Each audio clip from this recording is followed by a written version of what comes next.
పరిశుద్ధుడా, ప్రేమగల తండ్రి, కృపగల దేవా, ఈ ఘనమైన శ్రేష్టమైన అమూల్యమైన నామానికి మా నిండు కృతజ్ఞత వందనములు చెల్లిస్తూ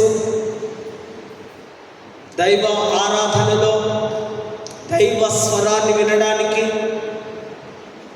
శ్రేష్టమైనటువంటి దైవ వాక్కును అర్థం చేసుకోవడానికి, వాక్యపు వెలుగులోనికి, వాక్యపు లోతుల్లోనికి మేము ప్రయాణిస్తూ ఉండగా ప్రభువా, మీ ఆత్మ నడిపింపును మాకు అనుగ్రహిస్తూ భయముతో, భక్తితో, శ్రద్ధతో దేవుని వాక్యాన్ని వినగలిగినటువంటి మంచి మనస్సును మాకు అనుగ్రహిస్తూ చేరవచ్చిన ప్రియ సమూహమంతటిని దీవిస్తూ మా అందరి ద్వారా మీరే ఘనత, మహిమ, ప్రభావమును పొందగలరంటూ క్రీస్తు నామమున వేడుకుంటున్నాము తండ్రి, ఆమేన్. దయచేసి కూర్చుందాము.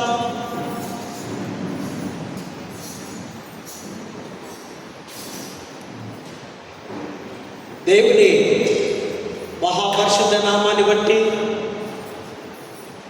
పునరుద్ధానుడైన, రక్షకుడైన, మన విమోచకుడైన, యుగ యుగములకు దేవుడనైన యేసుక్రీస్తు నామములో మీకు ఉదయకాల శుభములు, దైవాశీస్సులు తెలియపరుస్తూ ఉన్నాను.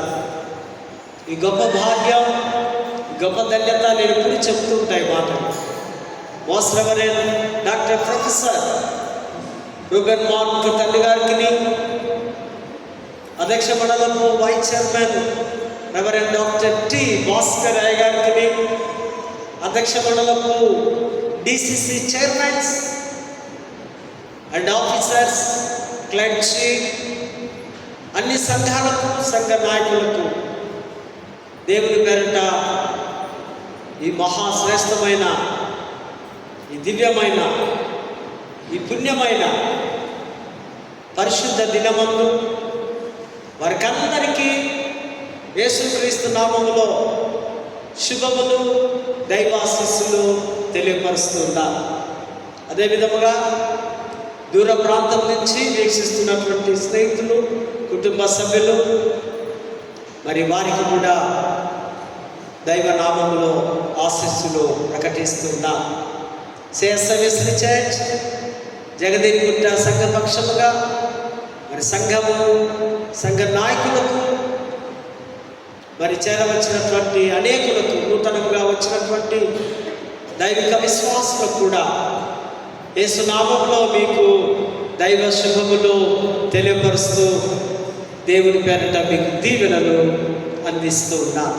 క్రీస్తునందు ప్రియమైనటువంటి వారులారా, ప్రతి పరిశుద్ధ విశ్రాంతి దినం మనకు పండుగే. ఇదొక పర్వదినం. ఇది దేవుడు మనకిస్తున్న రక్షణ దినం. ఈ దినమందు ఉత్సహించి, ఉల్లసించి, సంతోషించి, ఆనందంతో దేవుని పాద సన్నిధానం దగ్గరికి చేరి దేవుణ్ణి మనం స్తుతించి, ఆరాధించి, కనపరచాలి. మరి అందులో భాగంగా మనకు మన నాయకులు, పెద్దలు అనుగ్రహించినటువంటి అంశం stewardship Sunday. And walk as worship, honouring God in our professions. ఆ గృహ నిర్మాణత్వపు ఆదివారము ఆరాధనలో పనిచేయుట, మన వృత్తులలో దేవుని గౌరవించుట.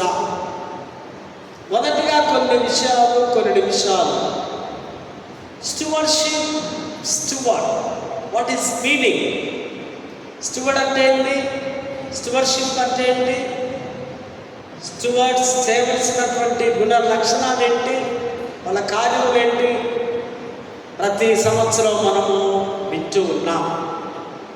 మొట్టమొదటిగా దేవుడు మోషే గురించి ఒక అద్భుతమైన మాట హీబ్రీయులకు రాసిన పత్రిక 3వ అధ్యాయం 2వ వచనంలో మనము చూస్తాం. అక్కడ మోషే దేవుని ఇల్లంతటిలో నమ్మకమైన వాడు. దేవుడికి ఒక ఇల్లు ఉంది. దేవుడి ఇల్లు సృష్టిని దేవుడు కలుగజేసి ఆ ఇంటిలో ఆయన నివాసం ఉంటూ ఆయన ఒక కాపరిగా, ఒక ఒక సంరక్షకుడుగా, ఒక బాధ్యుడిగా, ఒక కాపరిగా సృష్టిని అంతటిని చేసి చివరి లాస్ట్ డే తన యొక్క ఇమేజ్లో, తన స్వరూపంలో మానవుని దేవుడు కలుగజేస్తున్నాడు. కనుక సృష్టికి ఆధారభూతుడు, కనుక సృష్టిని పాలించేవాడు, సృష్టికి కాపలాదారుడు మొట్టమొదటిగా దేవుడే. కారణం సృష్టి ఆయనది, కారణం సృష్టికి యజమానుడు ఆయన. అందుకనే అద్భుతంగా మన కీర్తన ఆ భాగాల్లో మనం చూస్తాం. నిన్ను కాపాడువాడు కనుకడు నిద్రపోడు. ఆయన 24 hours ఒక కాపరిగా సృష్టినంతటిని ఆయన ఏలుతూ ఉన్నాడనే సత్యాన్ని మనము అర్థం చేసుకోవాలి. హీబ్రూ భాషలో ఆ పదజాలం మనం చూస్తాం. షామే, షామే అంటే సంరక్షణకర్త, పర్యవేక్షకుడు, ప్రతినిత్యము కాపుదల కాచేవాడు, గృహ నిర్వాహకుడు, ఒక రెస్పాన్సిబిలిటీ కలిగిన వాడు, ఒక బాధ్యత కలిగిన వాడు, ఒక భారం కలిగిన వాడు. ఈ స్టూవర్డ్ సంఘ భారము, కుటుంబ భారము, వ్యక్తిగత భారము ఇవన్నీ మోసేవారే స్టూవర్డ్. యాంగ్లికన్ చర్చెస్లో ఈ స్టూవర్డ్ అనే పదవిని మొట్టమొదటిగా యాంగ్లికన్ చర్చెస్లో మనం చూస్తాం. గుడి డోర్స్ ఓపెన్ దగ్గర నుంచి క్లోజ్ అయ్యేంత వరకు వివిధ రకాల పరిచర్యలో స్టూవర్డ్ గారి యొక్క హస్తము ఉంటుంది. ఆయన యొక్క పర్యవేక్షణలో దేవాలయం అంతా నడపబడుతూ ఉంది. స్టూవర్షిప్ అంటే ఏదో ఆషామాష, ఇదొక ఏదో జాబ్ కాదు, ఇదొక హక్కు కాదు, ఇదొక గౌరవం కాదు. స్టూవర్డ్ అంటే వినయము, విధేయత, తల ఒక్కి తల వంచి దేవుడి కొరకు, సంఘం కొరకు పనిచేసేవాడు. కనుకనే ఆయన యొక్క నాయకత్వంలో ఏ స్టూవర్షిప్లో ఉంటారో వారందరూ ఆ సంఘాన్ని, సంఘంలో ఉన్న కుటుంబాలను పర్యవేక్షిస్తూ ఉంటారు. అదొక అతిపెద్ద బాధ్యత అని మీకు తెలియపరుస్తూ ఉన్నాను. ప్రయాసపడి భారం వస్తున్న సమస్త జనులారాని యేసుక్రీస్తు వారు పిలుపు. బాప్తిజం యోహాను లోక పాపమును, లోక భారమును మోసుకొని పోవే దేవుని గొర్రె పిల్ల అంటున్నాడు. ఈ యొక్క సంఘ భారమును మోయడాన్ని ఈ దినం మన నాయకులు మనకిస్తున్నటువంటిది ఈ మాటలు ఇక్కడ మనం చూస్తాం. It's a holistic responsibility. ఒక నిండైనటువంటి సమర్థతతో కూడిన బాధ్యత, సమైక్యతతో కూడిన బాధ్యత. ఇది సాధారణ బాధ్యత కాదు. వివిధ రకాల పదవులు మరొక రకంగా ఉండొచ్చునేమో, కానీ ఈ స్టూవర్షిప్ అన్నది మాత్రం చాలా గొప్పగా సేవ జరిగిస్తూ ఉన్నారు. ఈయన చూడంటే సంఘపరంగా మంచి ప్రవర్తన, మంచి పరిచర్య, మంచి సేవ చేసేవారిని మరి దేవుడు ఏర్పరచుకుంటూ ఉన్నారు. Steward is not owner but employee of the owner. ఈయన హక్కుదారుడు కాదు, కానీ నమ్మకమైన, ఉచితమైన ఉద్యోగస్తుడు. Not owner but is employer. ఏంటి ఎంప్లాయ్మెంట్? దేవుడి సేవలో ఉచితంగా చేసే ఎంప్లాయ్. ఎవరైనా జీతాలు ఇస్తున్నామా మనం? ఎవరైనా మన నాయకులకు సంఘము జీతాలు ఇస్తున్నారా అండి? ఉచితమైనటువంటి సేవక లక్ష్యంకు బృందం వారిని ఈ హోలిస్టిక్ అని ఇక్కడ మనము జ్ఞాపకము చేస్తూ ఉంటున్నాం. దేవుడు మన వారికి ఇచ్చినటువంటి వాటిని దేవుడికి మహిమకరంగా మాట్లాడాలి. వారి టాలెంట్స్ను, వారి వనరులను, వారి టైంను, వారి డబ్బును, వారికి ఇంకా ఏదైనా వనరులు ఇస్తే, ఆ స్కిల్స్ ఇస్తే, ఆ నైపుణ్యత ఇస్తే అవన్నీ దేవుడి కొరకే వాడవలసిన వారే. ప్రాచీన కాలంలో రాజులలో స్టూవర్డ్స్ ఉండేవారు. అకౌంటబిలిటీ అండ్ రెస్పాన్సిబిలిటీ, బాధ్యతాయుతమైనటువంటి పని, మరి లెక్కలు అప్పచెప్పే పని. ఆ దినాల్లో ప్రాచీన కాలాల్లో మనము అది చూస్తూ ఉంటున్నాం. వర్క్ యొక్క స్టూవర్షిప్ గురించి ఇప్పటిదాకా విన్నాం. ఇప్పుడు వర్క్ అండ్ వర్షిప్, వర్షిప్లో మనము ఆలోచన చేయాలి. వర్క్ యాజ్ ఎ వర్షిప్, పనియే ఆరాధన, ఆరాధనే పని. ప్రతి పనిలో ఆరాధన ఉండాలి, ప్రతి ఆరాధనలో పని ఉండాలి. ఇప్పుడు మీరందరూ ఆరాధిస్తున్నారు, మీరేం పని చేస్తున్నారు తెలుసా మీకు? మీ మైండ్లో దేవుని, యేసుని ఘనపరుస్తున్నారు. దేవుని వాక్యాన్ని భయంతో, భక్తితో వింటూ ఉన్నారు. శ్రద్ధతో మీ మనస్సు పెట్టి, అయ్యో ఈ విధంగా ఉంటుందా ఆరాధన, అయ్యో ఈ విధంగా పని ఉంటుందా, ఆరాధనలో కూడా పని ఉందా, పనిలో కూడా ఆరాధన ఉందా? ఈ ఆరాధనలో పనివంతులముగా మనమున్నాం. ఆరాధన దేవునికి సంబంధించినది, పని మానవుడికి సంబంధించినది. ఆరాధన దేవాలయంలో కూర్చున్నప్పుడు, దేవుడి సన్నిధానం దగ్గరికి వస్తున్నప్పుడు, ఇదంతా కూడా ఆ మెయిన్ డోర్లో నుంచి ఇప్పటిదాకా దీని ఆరాధన, వర్షిప్ అనుకున్నాం. కానీ మిగతా 6 రోజులు మనం బయట ఉన్నప్పుడు దీనిని మనము పని అంటున్నాం, డ్యూటీస్ అంటున్నాం, ఆఫీస్ అంటున్నాం. ఎక్కడెక్కడో మన జీవనోపాధి కొరకు మనం వెళ్ళి పనులు చేసుకుంటున్నాం. ప్రతి పనిలో దేవుడి స్పర్శ ఉండాలి. ఫర్ ఎగ్జాంపుల్, మీరు డ్రైవర్ అనుకోండి, ఆ స్త్రీని పట్టుకున్న వెంటనే 1 మినిట్ మీరు ప్రార్థన చేసుకోవాలి. ప్రభువా, నా డ్యూటీలో, నా పనిలో నీ హస్తాన్ని చాపి శ్రీనిగిరి ముట్టి నాకు కృపాక్షేమములు అనుగ్రహించు. నా పనిలో నీవు రావాలి, నీ సన్నిధి నాకు కనపరచాలి అని ప్రార్థన చేస్తే ఆ డ్రైవర్, ఆ యజమానిని సురక్షితముగా తన గమ్యాన్ని చేర్చగలరు. ఒక డాక్టర్ ఉన్నాడు అనుకోండి, తన వృత్తిలో, తన పనిలో ఆ యొక్క పేషెంట్స్ వైద్యాన్ని అందిస్తున్నప్పుడు క్రైస్తవ డాక్టర్ అయితే ప్రార్థన చేసుకోవాలి. ఆల్మోస్ట్ ఆల్ క్రైస్తవ డాక్టర్స్ అందరూ కూడా వారు ప్రార్థన స్టార్ట్ చేసుకుని మనసులో ఆ సర్జరీస్ కానీ మరొకటి వారు చేస్తారు.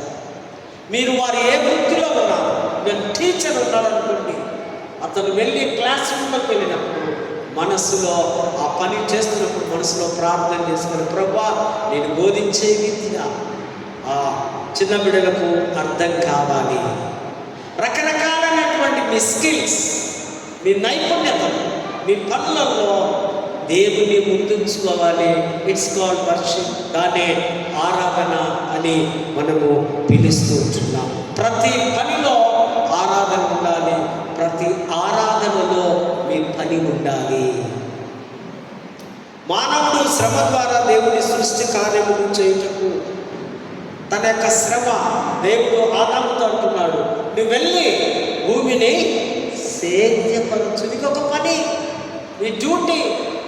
నీ డ్యూటీలో నీ దేవుని నువ్వు జ్ఞాపకము చేసుకోవాలి.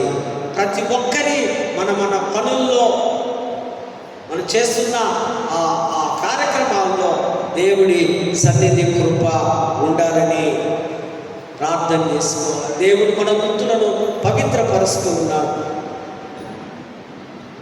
ప్రతిభ అనేది దేవుడు ఇస్తున్నటువంటి వరం. ఈ టాలెంట్స్ రకరకాలైనటువంటి, ఆ పిల్లలు ఇప్పుడు orchestra, music and singing, choir, team, sermons, message, ఈ ప్రార్థనలు, ఇవన్నీ మీ యొక్క నైపుణ్యత. కొందరు ఎంతో చక్కగా బోధించగలరు, కొందరు ఎంతో మంది చక్కగా పాడగలరు, చక్కగా వాయించగలరు. ఇవన్నీ కూడా ఆరాధనలో దేవుడి పనిలో ఒక భాగమే. ఇవన్నీ దేవుడు వారికి ఇస్తున్నటువంటి తలాంతులుగా మనము గుర్తించవలసిన అవసరం ఉంది. దీని హీబ్రూ పదజాలంలో అవోద. అవోద అంటే పని, అవోద అంటే సేవ, అవోద అంటే ఆరాధన. ఈ అవోద రకరకాలుగా మనం వాడుకోవచ్చు. పనిలో అవోద ఉంది, సేవలో అవోద ఉంది, ఆరాధనలో అవోద ఉంది. దేవాలయంలో యాజకులు అవోద అంటే యాజకుల సేవ. యాజకుల సేవ యూకరిస్ట్ ఇవ్వడం, వాక్యాన్ని బోధించడం, మిమ్మల్ని దీవించడం, ఇవన్నీ యాజక పరిచర్యలో ఈ అవోదాన్ని పిలుస్తూ ఉంటున్నారు. ఈ పని అన్నది ఇది కేవలం మానవ అవసరం కాదు, దేవుని స్వరూపాన్ని ప్రతిబింబించే దైవిక పిలుపు. ఈ పని అంట దైవికమైనటువంటి పిలుపుతో కూడిన చర్య, క్రియ, ప్రాసెస్. ఇది దైవికంతో కూడినదని మనము గుర్తించాలి. దేవుడు ప్రపంచాన్ని సృష్టించాడు, ప్రపంచాన్ని పోషిస్తున్నాడు, ప్రపంచంలో ఉన్న వారి కొందరు విమోచిస్తున్నాడు. దేవుడు కూడా పని చేస్తున్నాడు. ఆయన పని చేస్తున్నాడు కనుక మనలను పని చేయమంటున్నాడు.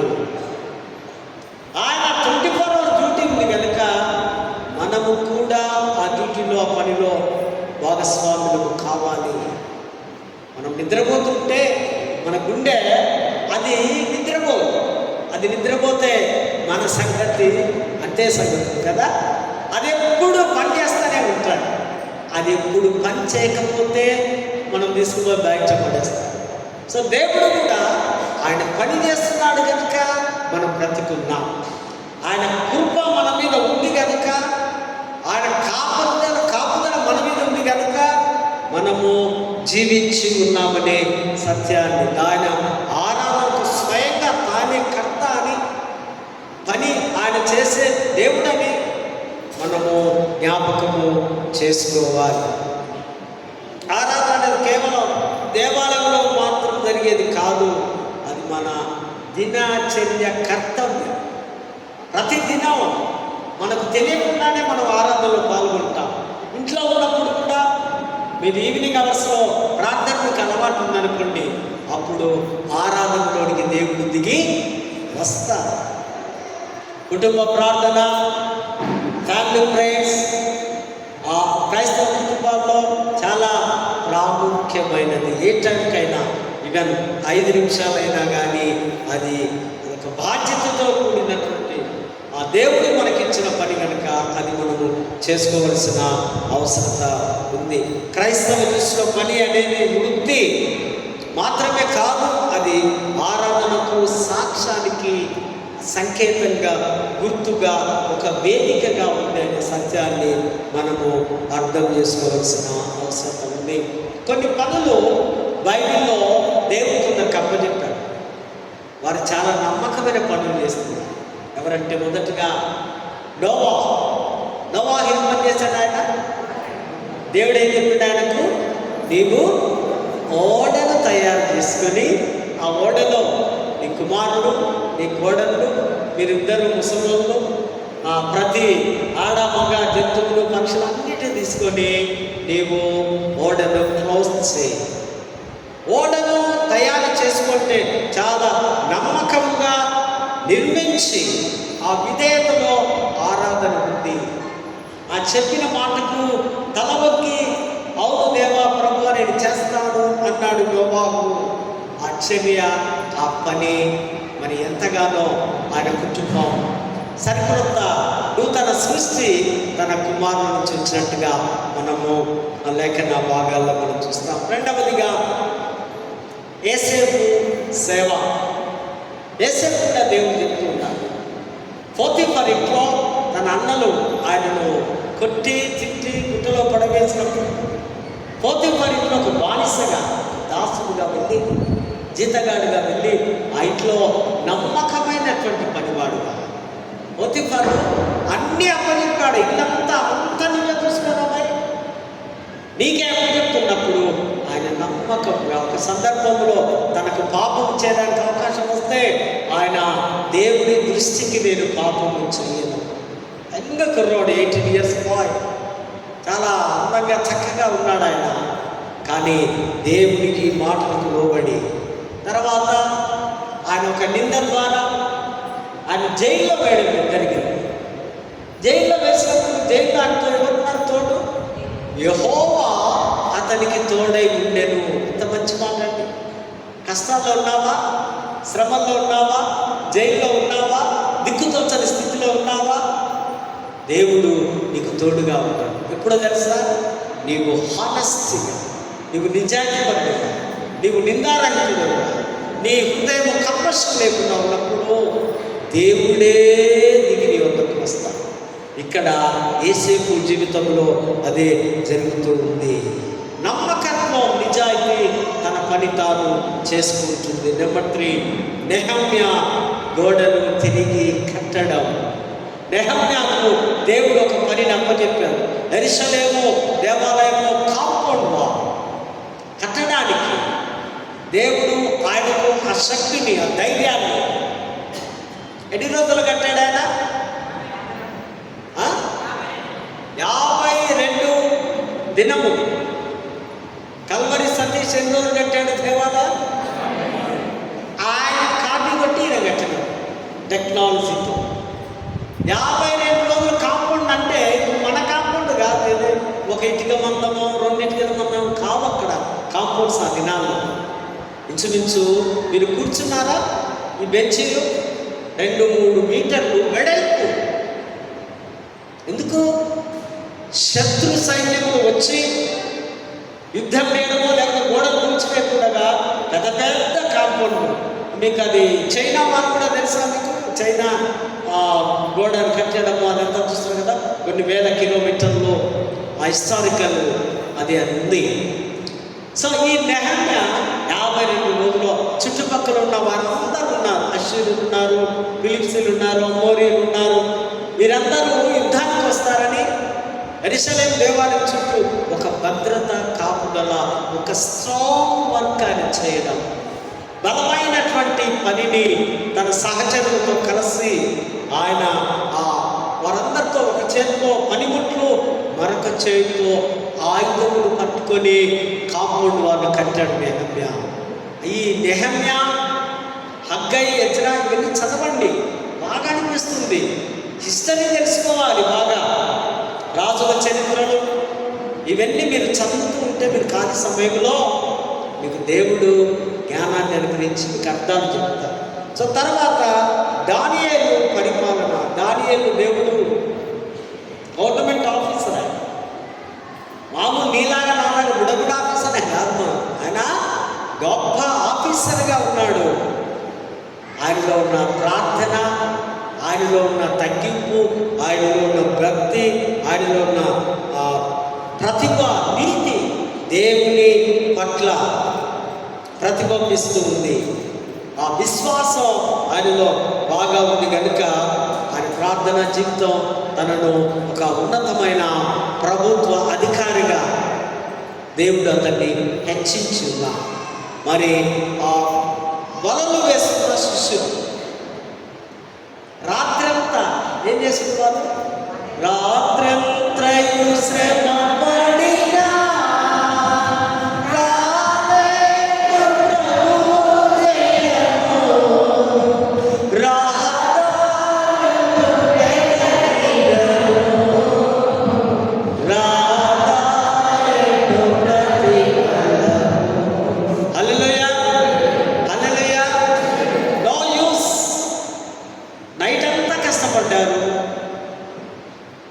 మన జీవితాలలో యేసు లేకపోతే నో యూస్. చీకటే, అంధకారం, నెమ్మది లేని స్థితి. యేసు వారి మధ్యలో లేడు. ఆ శిష్యులు వారి ఇష్టానుసారంగా పాత పనికి వెళ్ళి వలలు వేస్తే ఒక్క గింత చేప కూడా పడలేదు. అప్పుడు వచ్చి బిడ్డలారా ఇదిగో కుడివైపు నాది విస్తారమైనటువంటి చేపలు. యేసు మాట వింటే, యేసుని గుండెల్లో హత్తుకుంటే, యేసుకు లోబడితే ఈ జీవితం ఏమవుతుంది? ఎక్కలేని ఎత్తైన శిఖరానికి దేవుడు ఎక్కిస్తాడని లేఖన భాగాలు సూటిగా మనతో మాట్లాడుతూ ఉన్నాయి. చదవబడిన లేఖన భాగాల్లో మనం చూస్తే నిర్గమాకాండము 31:1-11 సేవ చేయడంలో నైపుణ్యం, స్కిల్ ఇన్ సర్వింగ్, నైపుణ్యత. దేవుడు మోషేతో చెప్తున్నాడు, మోషే నేను మీ మధ్యలో ఉండాలి, నివాసం ఉంటా, నేను మీ చుట్టూ మీ మధ్యలో మీతోనే కలిసి ఉంటా, నాకు ఒక ప్రత్యక్ష గుడారము కట్టు. అది వెండి, బంగారు, ఇత్తడి విలువైనటువంటి వాటితో ఆ ప్రత్యక్ష గుడారము, అంటే ఆ గుడారంలో ఆ దేవాలయంలో బలులు అర్పించడానికి, ప్రార్థనలు చేసుకోవడానికి మీరందరూ వస్తే నేను ఆ గుడారంలో నివసిస్తాను. మొదటిగా బలిపీఠాలు, రెండవదిగా ప్రత్యక్ష గుడారము, మూడవదిగా దేవాలయము, నాలుగవదిగా సునగోగులు, ఐదవదిగా ఇప్పుడు మనం పిలుస్తున్న చర్చ్. దీని గ్రీకులో ఏమన్నారు? ఎక్లేషియా. ఒక సమూహము, ఒక గుంపు చేరి ఈ యొక్క చర్చ్ మందిరాన్ని స్థాపించుకోవాలి. రకరకాలైనటువంటి పేర్లతో దేవుడి సన్నిధి నింపబడి ఉంది. అబ్రహాము, నోవా ఫస్ట్ వారు ఒక బలిపీఠాన్ని, యాకోబు వాళ్ళంతా ఒక రాజుని పెట్టి ఇదే దేవుడి నివాసం, ఇక్కడే దేవుడు ఉన్నాడు అని వారు ఆరాధించారు. కానీ ఇప్పుడు దేవుడు చెప్తున్నాడు, మోషే నాకు ఒక గుడారము, ప్రత్యక్ష గుడారము కట్టు అని. ఎవరికి అప్పచెప్పాడు ఆయన? ప్రవక్తలకు కాదు, రాజులకు కాదు, యాజకులకు కాదు, ఎవరట? సామాన్యమైనటువంటి పెద్దలు. ఒక స్కిల్, ఒక నైపుణ్యం కలిగినవా, ఒక నాణ్యత కలిగినవా, ఒక పనివా, మరొక ఇద్దరిని దేవుడు పిలుస్తున్నాడు. బెసలేలు అనేవారు, ఒకడు అహోలియాబును. హీబ్రూ పదాలు ఇవన్నీ మన నోరు దీన్ని పనికిరావు, చక్కగా పలకలేవు. మనకు ఎల్లయ్య మల్లయ్య నోట్లోనే ఉంటుంది కనుక వస్తాయి అన్నమాట.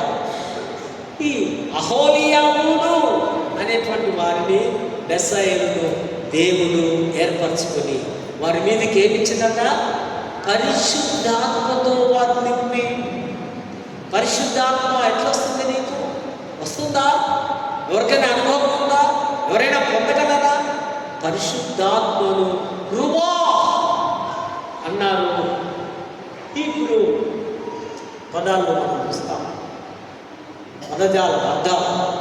రువా అంటే ఊపిరి, గాలి, శక్తి, ఇవన్నీ కనిపిస్తున్నా. ఇదంతా వారి మీద ఆత్మ వెళ్ళి ఊదినప్పుడు వారు దైవిక శక్తిని పొందుకొని, బెసలేలు అనే మాటకు అర్థం దేవుని నీడలో ఉండేవాడు. దేవుని నీడ వారి మీద నిత్యం ఉంటుంది. అతన్ని పిలుస్తూ ఉన్నాడు. అనగా దేవుని యొక్క శక్తి, నైపుణ్యము పొందుకొని అతడు తన సొంత ఆలోచన కాకుండా దేవుని యొక్క శక్తి ద్వారా ఆయన దేవుడి సన్నిధిలో జీవించి ఆ ప్రత్యక్ష గుడారం కట్టడానికి ముందుకు వచ్చి ఉన్నాడు. రెండవదిగా అహోలియాబు అనగా తండ్రి గుడారం. అడేమో దేవుడి నివాసం అన్నారు, ఇక్కడేమో తండ్రి గుడారం. అంటే తండ్రి నివాసం ఉండే గుడారం. సింపుల్. ఇదే సంది తెలుగు గ్రామర్ మీకు ఈ కాలంలోకి ఏమొస్తుంది కదా?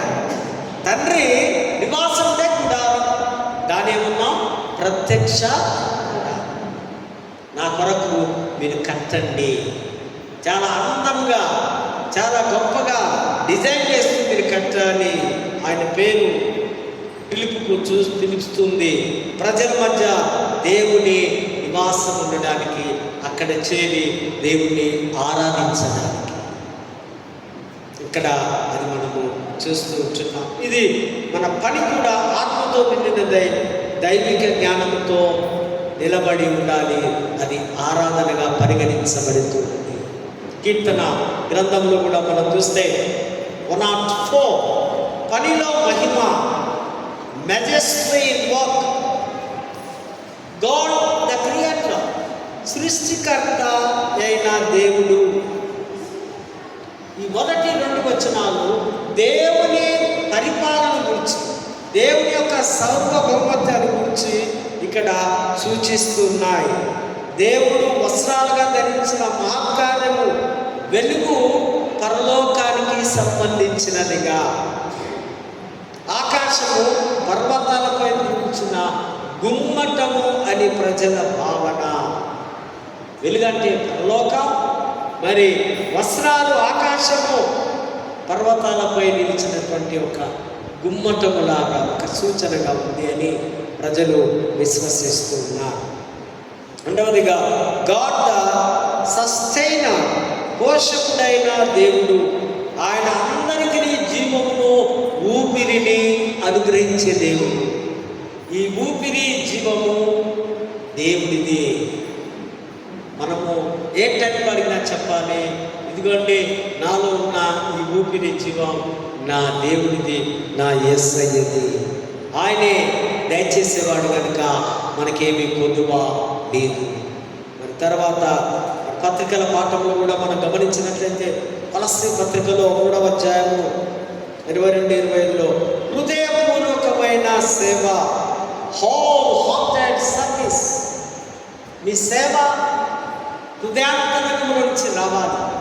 పదే పదే పదే చెప్తే చేసేది కాదు సేవ. ఫలానా పని చేయని 10 సార్లు చెప్పినాను అనుకుని ఎవరికన్నా, అది హృదయాంతరంగం నుంచి వచ్చేది కాదు. 1 టైం ఆర్ 2nd టైంకు ఆ పనిని సంపూర్ణము, పరిపూర్ణము చేయాలి. కొలస్సీ అనగా విగ్రహం, ద గ్రేట్ స్టాచ్యూ. కొలస్సీ నగరం అంతా, పట్టణం అంతా విగ్రహారాధికులే. ఆ విగ్రహారాధికుల మధ్యలో పౌలు వెళ్ళి సేవ చేస్తున్నాడు, వారితో మాట్లాడుతూ ఉన్నాడు. అక్కడ ఆ రోమా సామ్రాజ్యపు అధికారులు, చక్రవర్తులు, వారందరూ ఉన్నారు అక్కడ. ఆ 1st సెంచరీలో ఆ మనుషులను దాసులుగా, బానిసలుగా కొనుక్కునేవారు. ఈ దాసుడు, బానిస యజమానుడికి ప్రతినిత్యము ఉండాలి. సో ఆయన ప్రతి పనిని వారు చేయాలి. వారికి ఏ పని అయితే, ఏ టాలెంట్స్ ఉన్నారో, ఒకవేళ ఆ కర్మాగారంలో పనిచేస్తూ వస్తే ఒక కార్మికుడిగా లేదా వ్యవసాయకుడిగా ఆ రాజుల, చక్రవర్తుల మధ్యలో పని చేయాలి. ఆ వృత్తిలోనే మన సాక్ష్యాన్ని తెలియపరిచే ఆధ్యాత్మిక విభాగాలు ఈ పని ప్రదేశంలో మనము చూస్తూ ఉంటున్నాం. నిజమైన ప్రతిఫలం దేవుని నుండి వస్తుందని పౌలు తెలియపరుస్తూ ఉంటున్నారు. సేవ గురించి రవీంద్రనాథ్ ఠాగూర్ తెలుసా? ఎప్పుడైనా చూసిందా మీరు? ఎక్కడ ఉంటాడైనా? బెంగాలీ కదా అతడు. సంఘ సంస్కర్త, మంచి విద్వాంసుడు, మంచి జ్ఞానం గలవాడు కదా. రవీంద్రనాథ్ ఠాగూర్ ఏమైనా చేసిందా మన దేశం వరకు? జనగణ అది ఏ భాషలో రాశారు? అది బెంగాలీ, బెంగాలీ భాషలో రాశారు. ఆయన సేవ గురించి ఒక స్టేట్మెంట్ ఇస్తున్నాడు. నేను చదువుతాను, వినండి, చెప్తాను. నేను నిద్రపోయాను, అందులో జీవితం అందంగా ఉందని కలగన్నాను. కళలు అందరికీ వస్తాయి కదా. ఎవరికి వస్తాయి? యూత్కు బాగా వస్తాయా? అందమైన జీవితం, అందమైన ఉద్యోగాలు, అందమైన పైసలు, అందమైన భర్త, అందమైన భార్య, అందమైన కారు. కళలు ఫలించాలంటే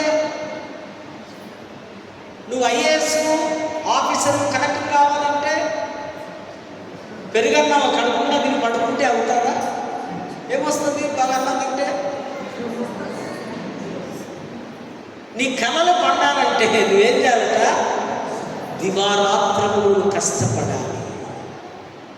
నీ కలలకు నీవు ఆ కార్యదీక్ష, ఆ పట్టుదల, ఆ పత్తు వీడువని విక్రమార్కుల్లాగా నీ చదివేందే కానీ నీ పనులేందే కానీ ఉండాలి. కళలు సహజం. గాలిలో మేడలు కట్టడం చాలామంది కడతాం. జీవితం అర్థం కానప్పుడు మేడ కడతాం. అర్థమైనాక కళలు లేదు, మేడలు లేదు, కానీ కళ్ళ ముంగడ కనిపించేదంతా నిరాశ, నిస్పృహ, రోగాలు, కష్టాలు, పైసలు లేకపోవడం,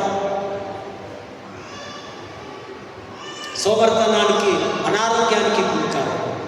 రవీంద్రనాథ్ ఠాగూర్ గారు అదే భ్రమలో ఉన్నారు. నేను నిద్రపోయాను, అందులో జీవితం ఆనందంగా ఉందని కలగన్నాను. తర్వాత నేను మేల్కొన్నాను, అందులో జీవితం అంటే సేవ అని అర్థం చేసుకున్నాను. మేల్కొన్నప్పుడు జీవితం అంటే తెలిసింది. జీవితమే సేవ, మానవ సేవ, దైవిక సేవ, లోకంలో సేవ, కుటుంబ సేవ.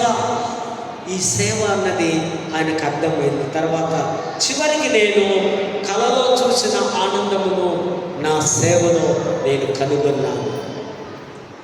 కలలో నాకు కనిపించిన ఆనందం ఈ లోకానుసారమైన ఆనందం కాదు. నా సేవలో, ఇతరులకు సేవ చేయడంలో ఆనందాన్ని నేను చూసి ఉన్నాను. ఒక డాక్టర్ ఒక రోగిని, ఒక లెప్రసీ రోగిని బాగుపరచడానికో ఆయనకి ఎంతో, ఒక క్యాన్సర్ రోగిని బాగుపరచడానికో ఇదిగో నా మెడిసిన్ ద్వారా ఎంత బాగా తిరుగుతున్నాడు ఆయన, ఎంత బాగా జీవిస్తున్నాడు ఆయన. ఆ ఆనందం అదే నిజమైన కళ అని ఇక్కడ ఆధ్యాత్మికమైన సంతృప్తి దేవుని సేవలో పరివర్తన శక్తిని సూచిస్తుందని రవీంద్రనాథ్ ఠాగూర్ గారు తెలియపరుస్తున్నారు.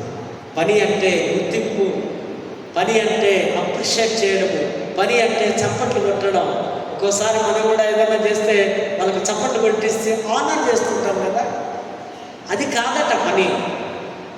అది దేవుని దృష్టిలో దేవుడే నిన్ను ఘనపరచాలి, దేవుడే నిన్ను ఆశీర్వదించాలి. వల్ల మంచి నమ్మకమైన దాసుగా ఈ కొద్ది వాటిలో, ఈ చిన్న ఈ యొక్క తలాంతులు నువ్వు గొప్పగా అభివృద్ధిపరిచావు.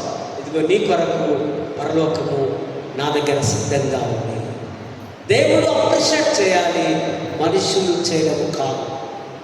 ఇక్కడ అదే మనం చూస్తుంటున్నాం. విధేయత మరియు విశ్వాసమే పనికి ఒక గుర్తింపు. పని చేసేవాడు విధేయుడై ఉండాలని దేవుడి వాక్యము సెలవిస్తుంది. సామెతలు 22:29 మనం గమనించినట్లయితే, తన పనిలో నిపుణత గల వారిని చూచి అల్పులైన వారి ఎదుట కాదు, వాడు రాజుల ఎదుటనే నిలబడను. రాజుల ఎదుట నిలబడడం ఆ ఘనత సాధారణ అల్పులు మనలాంటి వారి ఎదుట కాదంటే ఆయన నిలబడ్డది. రాజుల ఎదుటనే ప్రభు నిమిత్తము మనస్ఫూర్తిగా సేవ చేయడమని లేఖన భాగాలు ఇక్కడ సెలవిస్తుంటున్నారు. భవిష్యత్తు దేవుడి మీద ఆధారపడి జీవించాలని వాక్యము మనతో మాట్లాడుతూ ఉంటుంది. మన సువార్తల పాఠంలో మనం గమనిస్తే హంబుల్ ఒబీడియన్స్, వినయము, విధేయత. ఈ ప్యాసేజ్లో మనం చూస్తే సేవలో వినయమే ఆరాధనకు అలంకారం. అలంకారం అంటే అందం. అందం అంటే ఎవరెవరు అందంగా ఉన్నారు? అందం అంటే మీరు ఏమనుకుంటున్నారు చెప్పండి చూద్దాం. శరీర అందం కదా, గిరి అన్ని పూసుకొని వచ్చినావా, ముఖానికి తలకు పూసుకొని వచ్చినావా, మంచి డ్రెస్, మంచిది, ఇది కాదు అందం. ఈ అందం ఇతరులను ఆకర్షిస్తుంది. No use.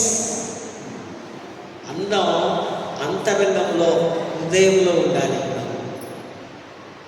ఆ అందమే అలంకారం. ఈ పై అందం చూడగానే అబ్బా అనేది కాదు అందం. అది ఆకర్షణ, అది వ్యామోహానికి లేదా చెడుకు దారితీస్తుంది అందం. కనుక మీరు అందంగా ఉండకండి అనడం లేదు. శుభ్రము వేరు, అందము వేరు. అందం అంటే అన్ని పూసుకుంటా ఉంటారు కదా, ఒక్కొక్కరు పూసుకోకండి. దేవుని బిడ్డల లక్షణాలకు అది కాదు. తగినంత అందంగా అలంకరణ. పౌలు అదే ఖండిస్తాడు స్త్రీలను. పౌలు సువార్త బోధ చేయడానికి కూడా ఒప్పుకోడు. ఆయన థియాలజీ వేరుంది. కానీ దేవుని దృష్టిలో అందరూ సమానమే. అందరూ చెప్పచ్చు ఈ రక్షణ సువార్త. ఇది మన థియాలజీ. ఎవరు చెప్పినా ఆత్మను రక్షించే వారు కదా. స్త్రీ పురుషులని ఏ భేదమో లేదు. మరి ఆయనకి ఎట్లుందో మరి తెలియదు మనకు. సో ఇక్కడ ఈ సేవలో వినయంగా ఉండడమే అలంకారమని భక్తుడు రాస్తుంది. ఒకడు పొలంలో పనిచేసి వచ్చిన తర్వాత మళ్ళీ ఇంటికి రాగానే వాని యజమానులు కూడా పనిచేయాలి. దాసుడు, బానిస, డౌలోస్ అన్నారు గ్రీకులో. అంటే ఈ బానిస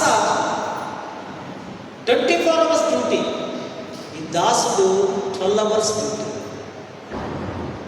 ఈ బానిస అనేవాడు అక్కడ పని చేయాలి, మళ్ళీ ఇక్కడ వచ్చి కూడా అతడు పని చేస్తూనే ఉండాలి. యజమానునికి ఆయన చేసే పని, స్వామికి భక్తితో, శ్రద్ధతో, భయముతో యజమానునికి అంకితమయ్యే సేవకుడు, అంకితమయ్యే దాసుడు. అంటే ఈ అంకితం అంటే ఈ యజమానుని బానిసను విడదీయరాని బంధం. ఏ పని చెబితే ఆ పని చేయాలి. నా డ్యూటీ అయిపోయింది, నేను చెయ్యను. నాకు ఆదివారమే పని, మిగతా రోజులు చెయ్యను అని అనడానికి వీళ్ళు లేదు. వీడు పొలంలో పని చేస్తున్నాడు దాసుడు. మరి తిరిగి యజమాని దగ్గరికి వచ్చి ఆయన పని చేస్తుంటున్నారు. విశ్వాసులందరూ దేవుని దాసులే. మనమందరం ఎవరి దాసులం? దేవుని దాసులు. మన ఆఫీసర్స్ కాదు, మన గురువులకు కాదు. మనమంతా దేవుడికి దాసులమనే సత్యాన్ని మనము అర్థం చేసుకోవాలి. దేవుడికి మన జీవితంలో ప్రథమ స్థానం ఇవ్వాలి. Let me close. పని పవిత్రమైనది. ఎందుకంటే ఇది దేవుడి యొద్ద నుంచే మనం నేర్చుకున్నాం. పని పాట లేని వారు ఎవరైనా ఉంటారా? తల్లిదండ్రులు పిల్లలకు ఏదో ఒక పని నేర్పిస్తారు, ఏదో ఒక పని చెప్తారు. వారు తప్పనిసరిగా విధేయులై పని చేయవలసిందే.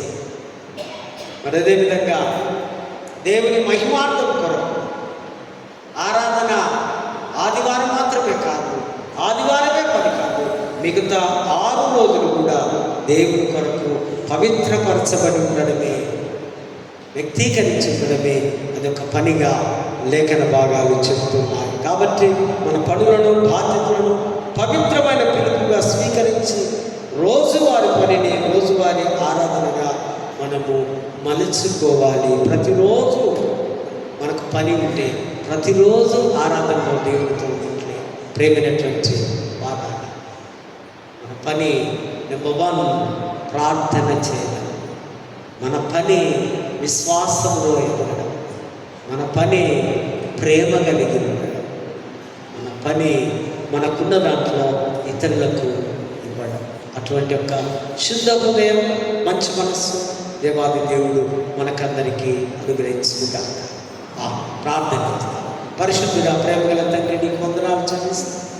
కొన్ని నిమిషంలో దేవుని మాటలను ప్రభువా మీరు మా హృదయాలలో స్థిరపరిచి నాటండి. వాక్యానుసారముగా ఆరాధనే పని, పని ఆరాధనగా మేము ఈ లోకంలో కొంతకాలం బ్రతకడానికి సహాయం చేస్తాం. తెరవచ్చిన వీళ్ళందరినీ దీవించండి. క్రీస్తు నామమున వేడుకుంటున్నాము.